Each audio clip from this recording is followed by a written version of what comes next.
नमस्कार। सबैको आशा र भरोसा मानिएको सर्वोच्च अदालत परिसरमा देखेका दृश्यले लाग्छ यहाँ लुट्नेहरूकै हाली मुहाली छ। कमिसन खानेहरूकै बढी चर्चा हुन्छ। कालो कोट लगाएर नाराबाजी गर्दै गेटमा धर्ना र त्यही अर्को समूह प्रवेश गरी हात हालहाल गर्नुले कठै सर्वोच्चको गरिमा कहाँ रह्यो र?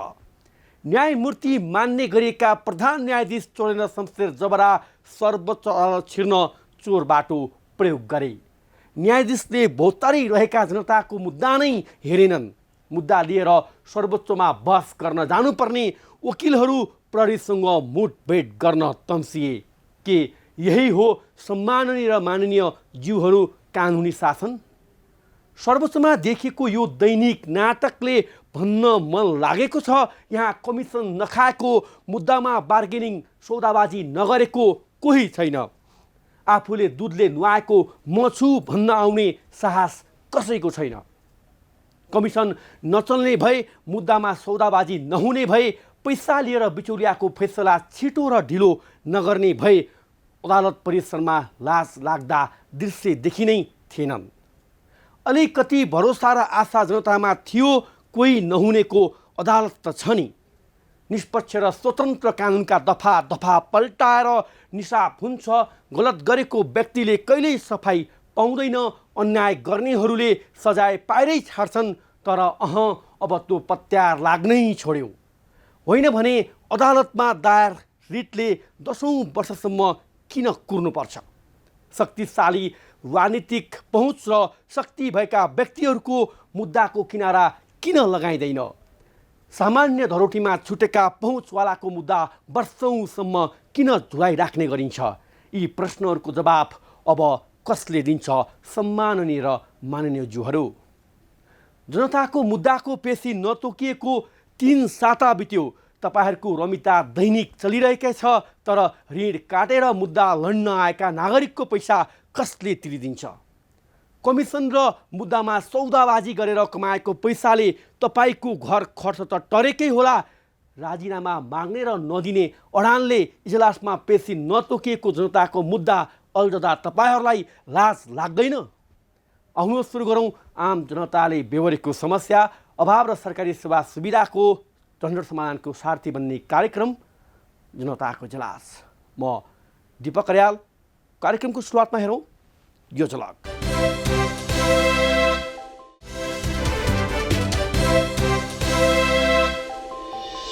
स्वागत छ कार्यक्रम जनताको इजलासमा।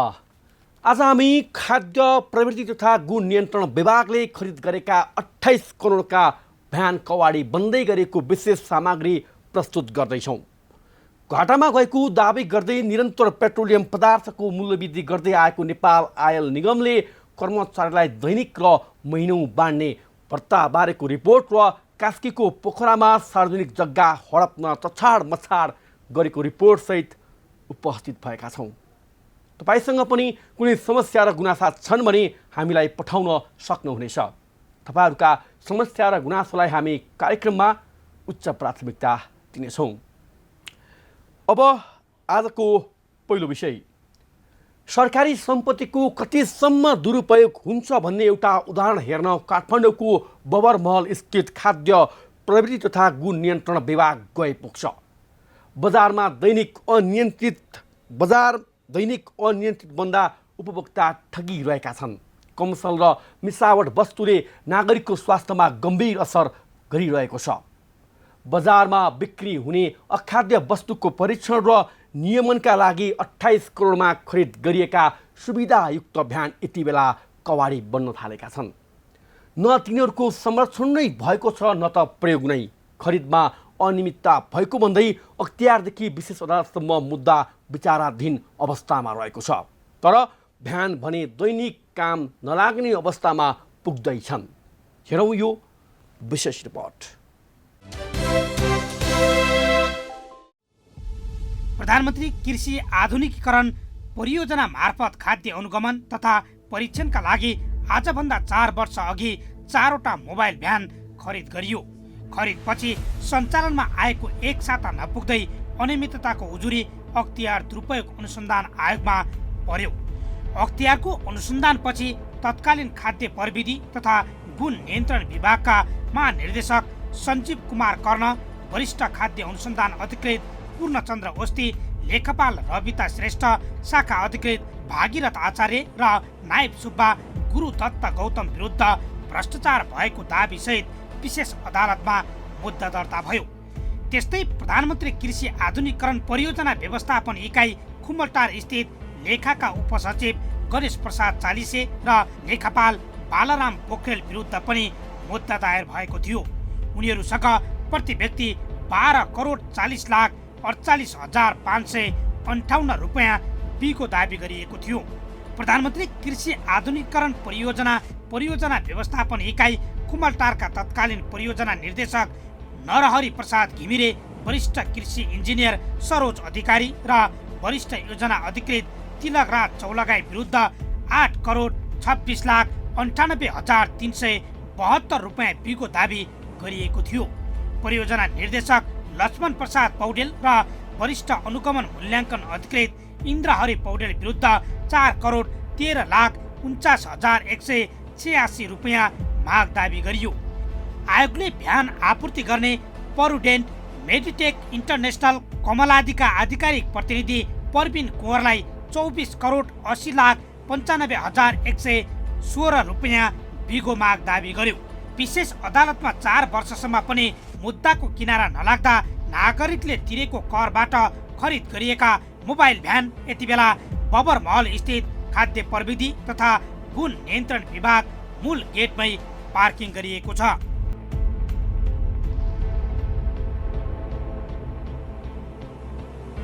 सरकारले खाद्य स्वच्छता कायम गर्न र बजार अनुगमनलाई प्रभावकारी बनाउन भन्दै 7 करोडका दरले 28 करोडमा मोबाइल प्रयोगशाला सहितका भ्यान 4 वर्षदेखि प्रयोगविहीन बनाइएका छन्।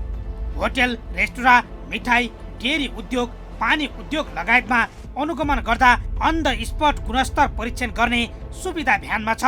विभाग परिसरमा रहेका भ्यानको संरक्षणमा न त मन्त्रालयले ध्यान दिएको छ न त विभागले नै कुनै चासो देखाएको छ, जसका कारण अब यी मोबाइल भ्यान कामै नलाग्ने अवस्थामा पुग्दैछन्। हेर्नुहोस्, नेपाल सरकार खाद्य प्रविधि तथा गुण नियन्त्रण विभाग हेर्नुहोस् माथि टिनको छानो पनि राख्न नसक्ने विभाग। देशैभर 40 भन्दा बढी कार्यालय छन्, 50औं करोडको बजेट आउँछ, तर 10-15 लाख रुपियाँको छानो राखेर संरक्षण गर्न नसक्ने विभाग नागरिकको स्वास्थ्यप्रति जिम्मेवार छ या खाद्यको गुणस्तरप्रति जिम्मेवार छ कसरी भन्ने? आफ्नै परिसरभित्र जनताले तिरेको करबाट किनेको गाडीको त संरक्षण गर्न नसक्ने विभागले बजार अनुगमन गर्छ। बजार अनुगमन भइरहेको छ, त्यो केवल तथ्याङ्कमा र वेबसाइटमा यति अनुगमन भयो, यतिलाई कारबाही भयो र राजस्वमा मैले यति योगदान गरेँ भन्नुबाहेक कुनै तुक छैन। यो टायर हेर्न सक्छौँ, यो टायर अब लगभग यो काम लाग्ने अवस्थामा छैन र अब यो टायर फेर्नै पर्छ। ब्याट्री त कुरै छोडिदिउँ, 4 वर्षदेखि ब्याट्री पनि काम नलाग्ने अवस्थामा पुगिसकेको छ। यसरी घाँस उम्रिएको छ, यसलाई हेर्नुहोस्, यो घाम पानीबाट नजगाउँदाखेरिको परिणाम हो माकुराका जालै जाला छन् र यसरी यसको संरक्षण कसरी भइरहेको छ भन्ने कुराको ज्वलन्त उदाहरण हो। यदि आफ्नो व्यक्तिगत सम्पत्ति भएको भए कति माया हुन्थ्यो। यो त नागरिकले तिरेको करको सम्पत्ति गए सरकारको जान्छ, गए जनताको जान्छ, हाम्रो त के जान्छ भन्ने जुन प्रवृत्ति छ यहाँका प्रमुख र जिम्मेवार कुर्सीमा बसेका व्यक्तिहरूसँग, त्यही प्रवृत्तिको दम्बले यी गाडीको अवस्था यस्तो अवस्थामा पुगेको हो। करिब 28 करोड रुपैयाँ हो। अख्तियारले मुद्दा चलाएकोले भ्यान प्रयोग गर्न नसकेको हास्यास्पद जवाब विभागले दिएको छ।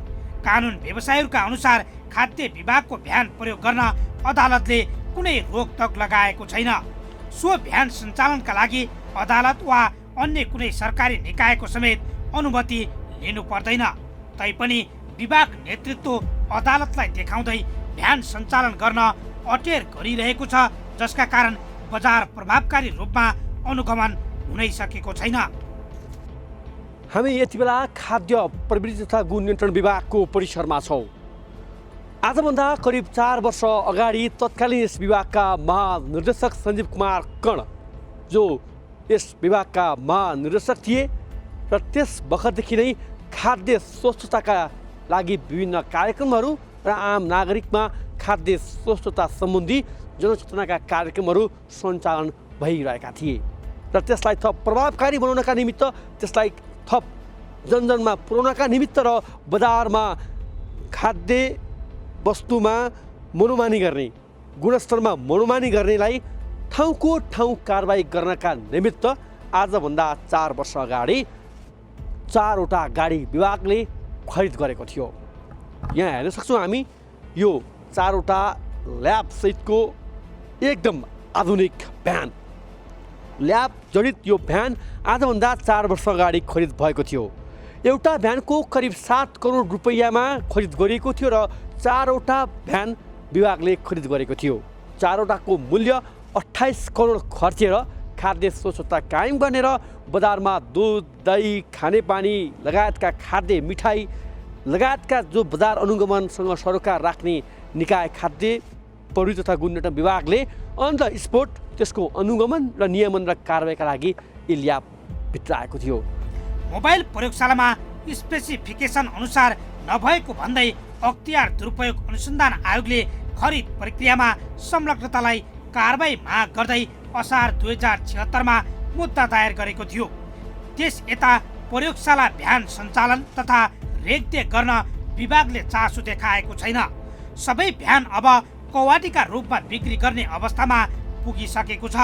तर पनि विभाग भने अदालतमा मुद्दा छ भन्दै भ्यान सञ्चालनमा तर्सिरहेको छ। मोबाइल ल्याब भ्यान 4 तपाईँले बाहिरदेखि नै हाल्नुभयो होइन। अब त्यो केसमा अब सायद त्यो प्रोसेसको केसमा खरिद प्रक्रिया केसमा चाहिँ केही तलमाथि भयो भन्ने खालको कुरा उठाएर अख्तियारबाट मुद्दा परेको हुनाले अब जुन विशेष अदालत सम्मानित अदालतमा मुद्दा विचाराधीन भएको केस भएको हुनाले अब डिटेलमा अहिले मलाई त्यसको डिटेल जानकारी छैन। सायद त्यो फैसला भएपछि केही जानकारी हुन्छ होला मलाई पनि। अदालतमा भएको चिजमा त तपाईँ नबोल्नु ठिक छ। अदालतको त्यो हामीले त्यसलाई प्रभाव पार्ने गर्दा होइन। अब अख्तियारमा मुद्दा पऱ्यो, अख्तियारबाट छानबिन अदालतमा गयो अनि यो गाडी थमाउन नहुने भन्ने छ र कानुन। त्यही त मलाई पनि त्यो थाहा भएन किनभने मलाई पनि त्यसको इन्फर्मेसन सबै आउनु पऱ्यो चलाउने नचलाउने बारेमा होइन। अहिले मलाई थाहा छैन किनभने त्यो अदालतमा गएको विषय हुनाले विभागले मलाई अहिले त्यहाँ राखिरहेको चाहिँ मैले पनि देखाएको छु होइन। त्यसपछि के गर्ने भन्ने विषय त पछि आउला सायद विभागले डिसिजन गर्ला। मलाई अहिले जानकारी छैन जनताले तिरेको करको एउटा ए बाबा त्यो त अब बुझ्नु पर्दैन तपाईले। हो बुझे अब त्यो त विभागले होइन प्रवक्तालाई सबै अहिले कुरा थाहा छैन त्यो विषयमा होइन। तपाईँ दिनु 100 पटक ओर्डर गर्नुहुन्छ तपाईको नजर ए बाबा त्यो मैले भने नि त्यो अदालतमा विचाराधीन भएको विषयमा मलाई अहिले त्यसको अपडेट थाहा छैन डिटेलमा। अब आएपछि थाहा होला नि त। त्यो पछि तपाईँहरूले पत्रकार सम्मेलनै गरेर भनौँला। त्यतिसम्म सडाउने गाडी अब त्यो त अब त्यो मलाई अहिले जानकारी छैन त्यसको बारेमा। तपाईँलाई डर लाग्छ अख्तियार अदालत किन चलाउनै नहुँदैन भन्ने बुझ्नु पर्दैन। एउटा जनताले तिरेको करबाट कानुनी कुनै नेपालमा प्लिज अब यो विषयमा मैले अब के धेरै बोल्नु होइन। तपाईँले अदालतमा विचाराधीन भएको विषयमा हामीले चलाउनु नचलाउनु भनेर तपाईँले चाहिँ भन्ने एकचोटि अदालतमै गएर सोध्नु पर्ला हजुरले होइन। तपाईँ विचार गर्नुहोस् न कुनै कुरामा त्यो इस्युमा चाहिँ भएको विषयमा अहिले चलाउनु भनेर कसरी चलाउनु। विभागका प्रवक्ता महर्जन अदालतमा मुद्दा छ म यो विषयमा बोल्दिनँ भन्दै भाग्न खोजिरहेका छन्। अदालतमा मुद्दा रहे पनि विभाग परिसरमा रहेका भ्यानहरूको संरक्षण गर्न किन नसकेको भन्दा उनको यो लाचारीपन र गैर जिम्मेवार जवाब सुन्नुहोस्। विभागसँग रिलेटेड कन्सर्न क्वेसनहरू गर्नुहोस् होइन। अब त्यो किनभने अहिले मैले भने नि त्यो विषयमा इन्फर्मेसन भएको विषय पो मैले अब डिटेलमा भन्न सक्छु। नभएको विषय त कसरी भन्ने। एउटा व्यवहारिक प्रश्न मेरो तपाईँ पनि विभागको एउटा जिम्मेवार पदमा हुनुहुन्छ। नेपाली नागरिक तिरेकोबाट तपाईले तलब सेवा धेरै भूमिकै बान्नु पर्यो। तपाईँ एकदम सिधै भन्नुहोस् न क्वेसन। तपाईले एउटा तपाईँ विभागको जिम्मेवार पदमा रहँदै गर्दाखेरि गाडी तलतिर छन्। त्यो गाडीको विषयमा अब मलाई त्यो विषयमा अब थप क्वेसन नगर्नुहोस्। मैले भने नि त्यो अदालत विचाराधीन भएको विषयमा मलाई पनि त्यसको अपडेट थाहा छैन अहिले। यति भनेपछि अब तपाईँ विचार गर्नुहोस्। चलाउन मिल्छ कि मिल्दैन खुसी कार्य भएन किन अब त्यही भएर त नत्र चलाइहाल्थ्यो नि विभागले। कस्तो तपाईँ बुझिएन। मलाई पनि अहिले थाहा भएन त्यसको विषयमा किन चलाउनु। म पनि त प्राविधिक सबै कुरो बुझ्नु पऱ्यो। अदालतकोमा विचाराधीन भएकोले मैले त्यो विषयमा अपडेट थाहा छैन भनेपछि अब त्यही क्वेसन गरेर त तपाईँलाई के भन्ने छ होइन। अझ लकडाउनले समस्या पारेको भन्दै झारा टार्ने जवाब दिएको विभागले लकडाउनकै बीचमा 2 नयाँ गाडी हुन्डाई क्रेटा र टाटा योद्धा किनेको छ। करिब 1 करोड रुपियाँ लागतका 2 गाडी लकडाउनकै बीचमा विभागले किनेको हो।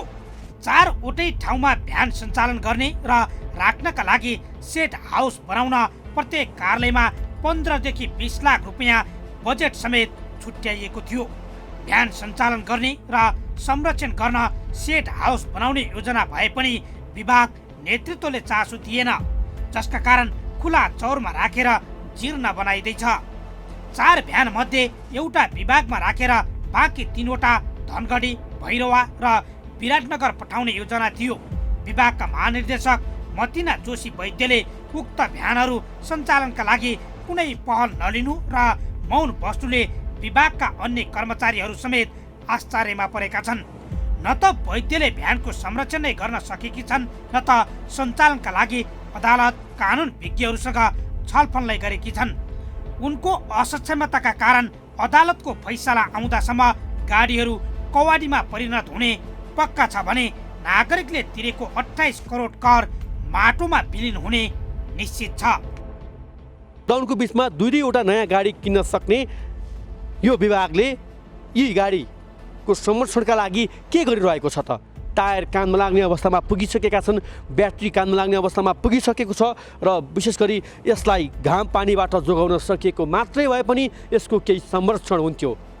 तर यहाँ त खुल्ला यो घाम पानीमा रहँदाखेरि यो गाडी पूर्ण रूपमा यति बेला यो गाडी तत्कालै सञ्चालनमा आउन पनि अब करोडौँ खर्च गरेर पुनः बनाउनु पर्ने अवस्थामा पुगेको छ।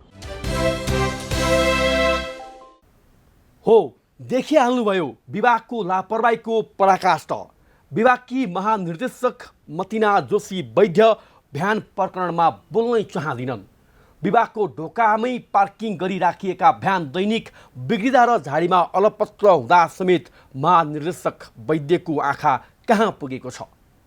जनताको करबाट खरिद गरिएका 28 करोडका भ्यान सञ्चालनमा कसले रोक्यो? यही प्रश्न सेवा लिन पुगेका सेवाग्राहीले मात्र होइन, स्वयं विभागका कर्मचारीले समेत सोधिरहेका छन्। तर बोल्न मिल्दैन भन्दै विभाग तर्किएर कति दिनसम्म भाग्न मिल्ला? अब आजको अर्को विषय, नेपाल आयल निगमले पेट्रोल प्रति लिटर 83 रुपैयाँ 49 पैसामा खरिद गरेर उपभोक्तालाई 136 रुपैयाँमा बिक्री गरिरहेको छ। निगमले इन्डियन आयल कर्पोरेसन आइसोसीबाट नोभेम्बर 1 मा 82 रुपैयाँ 21 पैसामा खरिद गरेको डिजेललाई सर्वसाधारण 119 रुपैयाँमा खरिद गर्नुपर्छ। तर आयल निगमले भने पेट्रोलमै प्रति लिटर 17.5 रुपैयाँ घाटा भइरहेको जिकिर गर्छ। निगम घाटामा गयो, थ्याक्नै नसक्ने अवस्थामा भयो भन्दै गर्दा कर्मचारीलाई भने भत्ता बाँडिरहेको भेटिएको छ। कपडा धुने साबुनदेखि दैनिक खाजा, घर रङरोगन गर्न पनि कर्मचारीलाई निगमले भत्ता दिइरहेको छ। कस्तो छ त निगमभित्रको बेथिति? हेरौँ यो रिपोर्ट। अघिल्लो वर्ष मङ्सिरमा पेट्रोलियम पदार्थको मूल्य बढाएको निगमले त्यसयता 16 पटकसम्म मूल्य समायोजन गरेको छ। निगमले गएको असार 30 मा 1 रुपैयाँ मूल्य घटाएको थियो। अघिल्लो वर्ष मङ्सिरमा पेट्रोलको मूल्य 110, डिजेलको 93 रुपैयाँ र खाना पकाउने एलपी ग्यासको मूल्य 1375 रुपैयाँ रहेकोमा 1 वर्षको अवधिपछि अर्थात् गत बिहिबारबाट पेट्रोलको 136 रुपैयाँ, डिजेलको 119 र एलपी ग्यासको मूल्य 1575 रुपैयाँ पुगेको छ। 12 कार्तिकमा मूल्य वृद्धि गरेको निगमले 12 दिनको अवधिमै बुधबार पुनः पेट्रोलियम पदार्थको मूल्य वृद्धि गरेपछि चौतर्फी विरोध सुरु भएको छ। नागरिक स्तरबाट सरकार र आयल निगमप्रति गुनासो बढिरहँदा सत्तारूढ दल निकट, नेपाल विद्यार्थी सङ्घ, प्रमुख प्रतिपक्षी दल एमाले निकट अनि राष्ट्रिय लगायतले मूल्य वृद्धि फिर्ताको माग राख्दै सडक तताइरहेका छन्। मूल्य वृद्धि फिर्ता हुनुपर्ने पक्षमा संयुक्त विद्यार्थी आन्दोलन नै यति बेला उठिरहेको छ।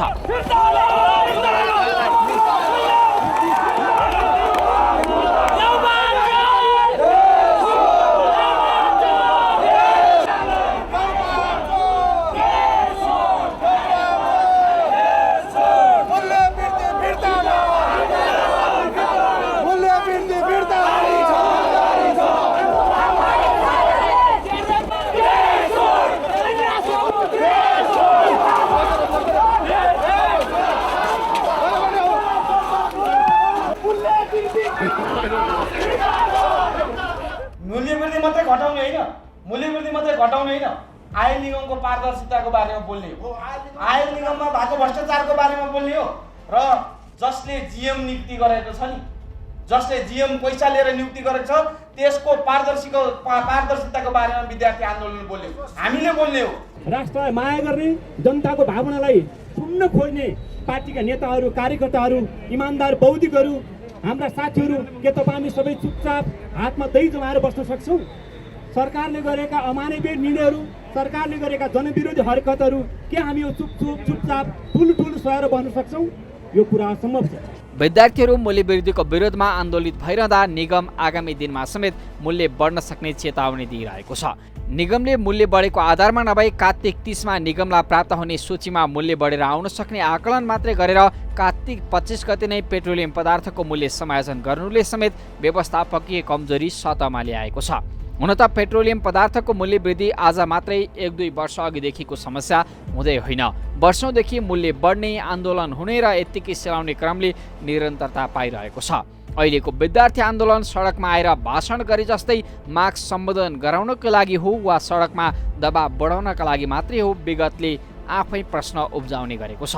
यता मूल्यवृद्धि अन्तर्राष्ट्रिय बजारमा पेट्रोलियम पदार्थको मूल्य निरन्तर बढ्दाको मूल्य समायोजन भएको दावी गर्ने निगम यसलाई परनिर्भरताको बाध्यताका रूपमा बुझ्न आग्रह गरिरहेको छ।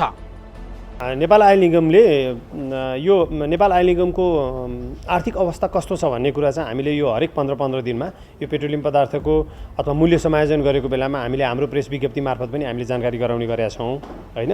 र हामीले अहिले चाहिँ जुन भनौँ न जति मूल्यमा हामीलाई चाहिँ लागत लगायत चाहिँ जुन करहरू जोडेर अरू खर्चहरू जोडेर जति पैसा हामीलाई पर्न आउँछ त्यति पैसाको तुलनामा हामीले बिक्री गरेको मूल्य कम भएको कारणले गर्दाखेरि हामीलाई अहिले घाटाहरू बढेर गइरहेको छ। जस्तो पेट्रोलमा भयो, डिजलमा भयो, एलपी ग्यासमा भयो, यो कारणले गर्दाखेरि हामीलाई अहिले घाटा बढेर गइरहेको। त्यसमा विभिन्न करहरूको दायरा जोडेको हुन्छ, त्यसपछि पेट्रोलियम व्यवसायीहरूको त्यहाँ खर्चको कुरा जोडेको हुन्छ, ढुवानी भाडा जोडेको हुन्छ, निगमको खर्च जोडेको हुन्छ र हाम्रो औसत लागत कति पर्दछ पेट्रोलमा भन्ने कुराहरू पनि जोडेको हुन्छ। भनौँ न एउटा पेट्रोलको हिसाब लिँदाखेरि भनेपछि 17 रुपियाँ चान्चुन पैसा अहिले 58 पैसा या चान्चुन पैसा चाहिँ अहिले हामीलाई 1 लिटर पेट्रोलमा घाटा छ। हिजो अस्ति जुन हामीले 3 रुपियाँ जुन मूल्य समायोजन गऱ्यौँ, वृद्धि गऱ्यौँ, त्यस पश्चात पनि पेट्रोलमा हामीलाई त्यति रुपियाँ घाटा छ। हुन त निगमले 2075 पुस 17 गतेदेखि माघ 18 सम्म एकै महिनामा 1.5 अर्ब नाफा कमाएको थियो। अन्तर्राष्ट्रिय बजारमा मूल्य घट्दा पनि नेपाली बजारमा पेट्रोलियम पदार्थको मूल्य नघटाउने निगमले अन्तर्राष्ट्रिय बजारमा मूल्य बढेको भन्दै निरन्तर मूल्य बढाइरहेको छ। गत वर्षको फागुन र चैतमा मूल्य घट्दा पनि समायोजनमा चासो देखाएको थिएन निगमले। 2075 माघ 19मा समायोजन गरेको निगमले पेट्रोलियम पदार्थको मूल्य यसपछि 2076 वैशाख 11मा मात्रै समायोजन गर्यो। यो बीचमा अन्तर्राष्ट्रिय बजारमा मूल्य घटे पनि सुचालित मूल्य प्रणाली अनुसार समायोजन गरिएन। आखिर सधैँ मूल्य घटाउँदा पनि निगम किन निरन्तर घाटामा? चौतर्फी निगम नेतृत्वमाथि प्रश्न उठ्ने गरेको छ। जग्गा खरिद प्रक्रियादेखि डिपो सञ्चालन, भण्डारण स्थल निर्माण र ढुवानीमा समेत निगम नेतृत्व कमिसनमा लिप्त हुने गरेको भन्दै बारम्बार प्रश्न उब्जिने गरेको छ। नाफामा जान सक्ने निगम व्यवस्थापकीय कमजोरी, कर्मचारीमाथिको अनावश्यक दायित्व र सरकारी करको भारका कारण थलिने गरेको छ। निगमलाई धाराशायी बनाउने केही प्रतिनिधि उदाहरणहरू यस्ता छन्। घाटामा पनि बोनस बाँड्छ निगम।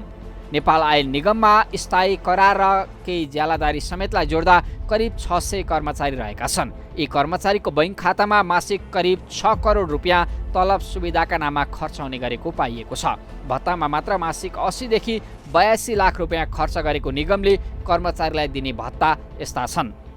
यातायात भत्ता दैनिक 175, खाजा खर्च दैनिक 100, लुगा धुने दैनिक भत्ता 15 रुपियाँ, पेट्रोलियम जोखिम भत्ता मासिक 4500, महँगी भत्ता मासिक 2000, पोसाक भत्ता वार्षिक 25000, घर रङरोगन खर्च 4200 देखि 6000 सम्म, चाडपर्व भत्ता 1 महिनाको तलब बराबर, औषधि खर्च अधिकृत स्तर 1 महिनाको तलब, सहायक स्तर 1.5 महिनाको तलब, टेक्निसियन हेल्पर 2 महिनाको तलब, बिरामी भत्ता बिरामी नहुनेले समेत वर्षमा एकपटक पाउने गरेका छन्। वैदेशिक भ्रमण भत्ता $75 भन्दा बढी, आन्तरिक भ्रमण भत्ता अधिकृत स्तर 2000, सहायक स्तर 1200। आयल निगम घाटामा चल्दै आए पनि यहाँका कर्मचारीले पेट्रोलियम जोखिम भत्ता, यातायात खर्च, लुगा धुने भत्ता, खाजा खर्च र महँगी भत्ता मासिक रूपमा बुझिरहेका छन्। सरकारी स्वामित्वमा रहेको कम्पनीले घाटामा रहेको बेला बोनस बाँड्न नपाउने कानुनी व्यवस्थालाई समेत निगम नेतृत्वले लत्याउँदै आएको छ। पोसाक भत्ता बापत वार्षिक 1 करोड 20 लाख रुपियाँ, औषधि खर्च बापत वार्षिक करिब 3 करोड रुपियाँ निगमबाट खर्च भइरहेको छ। तर केही समयदेखि कर्मचारीहरू भत्ता नपाएको गुनासो गरिरहेका छन्। बुढी गण्डकी आयोजनाका लागि 10% कर। बुढी गण्डकी आयोजना बनाउने भन्दै सरकारले 2073 जेठबाट इन्धनमा कर लगाउँदै आएको छ। तत्कालीन अर्थमन्त्री विष्णु पौडेलले उपभोक्तालाई अतिरिक्त भार नपर्ने गरी भन्सार बिन्दुमै प्रति लिटर 5 रुपियाँका दरले कर लगाउने निर्णय गरेकोमा युवराज खतिवडा अर्थमन्त्री हुने समयमा यो कर बढाएर 10 रुपियाँ पुर्याइएको छ। बुढी गण्डकी आयोजना निर्माणका नाममा 78 अर्ब 15 करोड रुपियाँ सङ्कलन भइसके पनि आयोजना अहिलेसम्म अलपत्र छ। यसै कारण अहिले सरकारले पूर्वाधार विकास करको नाममा भन्सार बिन्दुमै प्रति लिटर 10 रुपियाँ कर उठाइरहेको छ। यो भन्सार शुल्कबाटै उपभोक्ताले मासिक 1.5 अर्बको व्यवहार बेहोर्नु परेको छ। सरको करको भार। नेपाल आयल निगमले भारत स्थित आइओसीसँग पेट्रोल खरिद गर्दा 83 रुपियाँ पर्छ। तर नेपालमा ल्याउँदासम्म पेट्रोलमा प्रति लिटर 57 रुपियाँ 73 पैसा कर जोडिन्छ।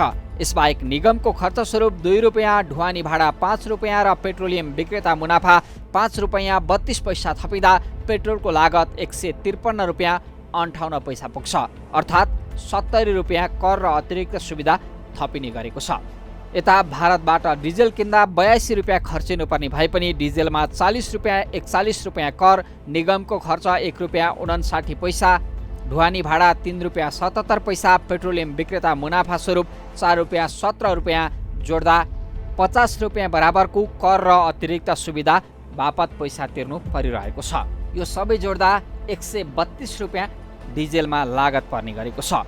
यी सबै जोडेर बिक्री गर्दा पनि उपभोक्ता मूल्यमा अझै घाटा देखिने गरेको छ। निगमले बिहिबारबाट सबै प्रकारका इन्धनको मूल्य बढाए पनि पाक्षिक नोक्सानी अझै 2 अर्ब 62 करोड रुपियाँ रहेको दाबी गरिरहेको छ। मूल्य समायोजनपछि पनि पेट्रोलमा 17 रुपियाँ 58 पैसा, डिजेलमा 13 रुपियाँ 14 पैसा र ग्यासमा प्रति सिलिन्डर 657 रुपियाँ घाटा रहेको दाबी गरिँदै गर्दा उपभोक्ता भने महँगीको मारमा परिरहेका छन्।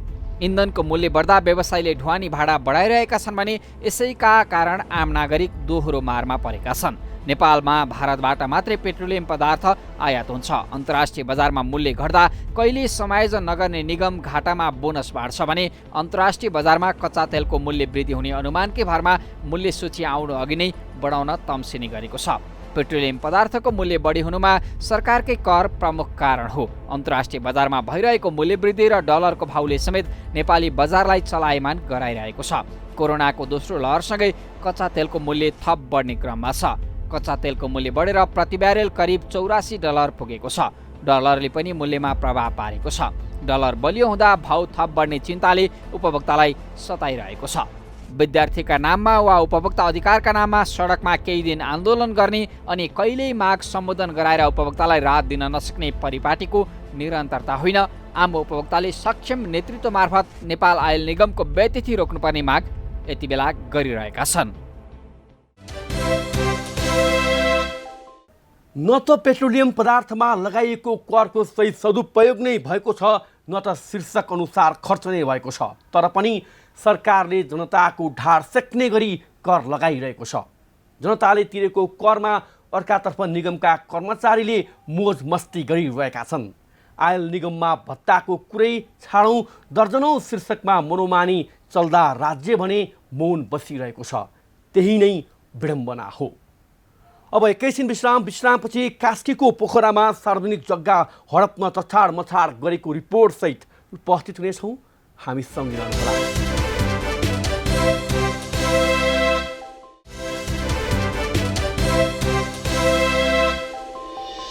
विश्रामपछि स्वागत छ। तपाईँ हेर्दै हुनुहुन्छ कार्यक्रम जनताको इजलास। कास्कीको पोखरामा सार्वजनिक जग्गा हडपमा माफियाहरूको तछाड मछाड नै हुने गरेको छ। खोला किनारमा भएका सार्वजनिक जमिन मच्दै घर बनाउन थालेपछि खोला बग्ने स्थान कहाँ हो भन्ने पत्ता लगाउन नै मुस्किल पर्न थालेको छ। यति बेला पोखराको बीच भागबाट बग्ने फिर्के र बुलौदी खोला देख्नै गाह्रो भएको छ। खोला मिचिँदा तथा गायब बनाउँदा समेत सरकारी निकाय भने मौन छन्। आखिर किन त? हेरौँ सहकर्मी अनिता घिमिरेले पठाएको यो रिपोर्ट। कास्कीको पोखरामा सार्वजनिक जग्गा हडप्ने क्रम बढेको छ। पोखराका खोला किनारमा भएका सार्वजनिक जमिन मिच्दै घरहरू बनाउन थालेपछि खोला बग्ने स्थान खुम्चिँदै गएको छ। पोखराको बीच भागमा बग्ने फिर्के र बुदौली खोला कतै देखिन्छन् त कतै देखिँदैनन्। यी खोला नदेखिनुको मुख्य कारण सेती जस्तो भासिएर बग्नु होइन, मानवीय अतिक्रमण हो। पोखरा 18 को अँधेरी कुनाबाट सुरु भएको फिर्के खोला वडा नम्बर 17 र 6 को गौरी घाटमा पुगेर फ्योतालमा मिसिन्छ। करिब 8 किलोमिटर लामो यो खोला 4 देखि 24 मिटरसम्म फराकिलो छ। खोला आसपास र खोला माथि समेत मानिसहरूले अतिक्रमण गरिसकेका छन्। फिर्के खोलाको दाएँ बाएँ 10 मिटर भित्र कुनै संरचना बनाउन पाइँदैन। मापदण्ड 10 मिटर भए पनि अनुगमन नहुँदा अतिक्रमण रोकिएको छैन। खोला वरपर 200 भन्दा बढी घर मापदण्ड विपरीत बनेका छन्। केही भवन बन्ने तर्खरमा छन्। मापदण्ड विपरीत बनेका यी भवनले बिजुली, खानेपानी लगायतका सरकारी सुविधा समेत पाएका छन्। सरकारी सुविधामा कुनै बन्देज नभएपछि अतिक्रमण गर्ने क्रम नरोकिएको स्थानीय बताउँछन्। प्राकृतिक बहाव छेकेर संरचना निर्माण गरिँदा वर्षायाममा ठुलो दुर्घटना हुने खतरा बढेको छ।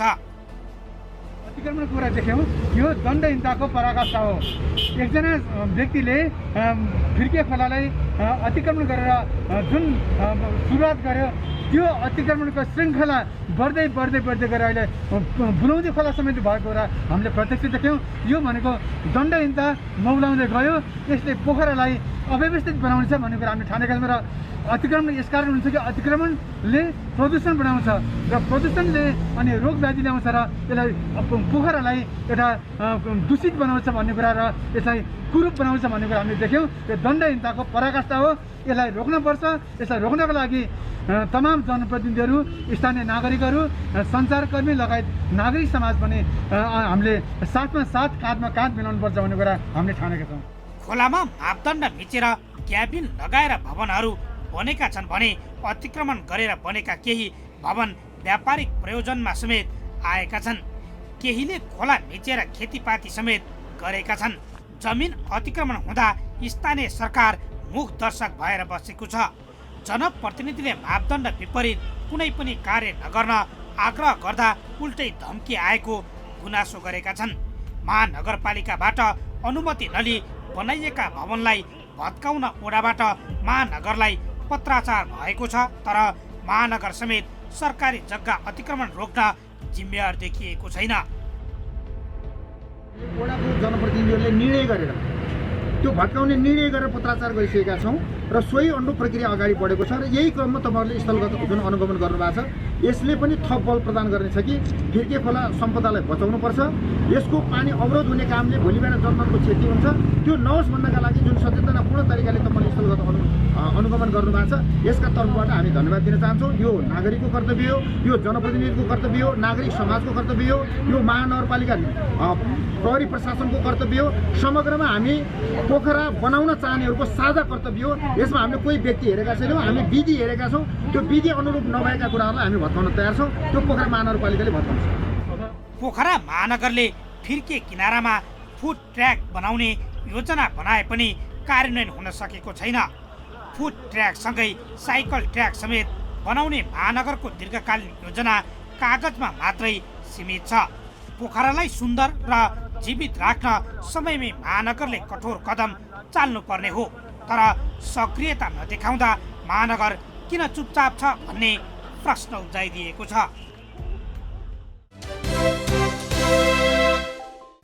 खोला नै मिचेर घर बनाउँदा जोखिम उत्तिकै बढेको तर्फ कसैको ध्यान पुगेको छैन। वर्षायाममा हुने क्षतिको आकलन नै नगरी बनाइएका संरचना हटाउन सरकारी निकायले बेलैमा चासो देखाओस्, हामी यस्तै भन्छौँ। र यस्ता कुनै पनि पीडा व्यथा र गुनासोमाथि कार्यक्रम जनताको इजलास मार्फत निरन्तर खबरदारी गरिरहनेछौँ। व्यवसायले नीति नियम मिचेर गरेका बदमासी, जनताको गुनासो र कथा व्यथासँगै सरकारी निकायबाट दिने सेवा प्रवाहमा भइ गरेका कमजोरी केलाएर हामी सुधारको प्रयास कार्यक्रम मार्फत खोज्नेछौँ। तपाईँ हामीलाई आफूले बेहोरेका समस्या र गुनासो स्क्रिनमा देखाएको टेलिफोन नम्बर र इमेल ठेगानामा टिपाएर वा पठाएर समस्या समाधानको साझा आवाज बन्न सक्नुहुनेछ। हवस् त, आजका लागि जनताको इजलास यति नै। फरक विषयवस्तु र तपाईँहरूकै गुनासोसहित अर्को कार्यक्रममा पुनः उपस्थित हुनेछौँ। प्राइम टाइम्स टेलिभिजन हेरिरहनुहोला। नमस्कार।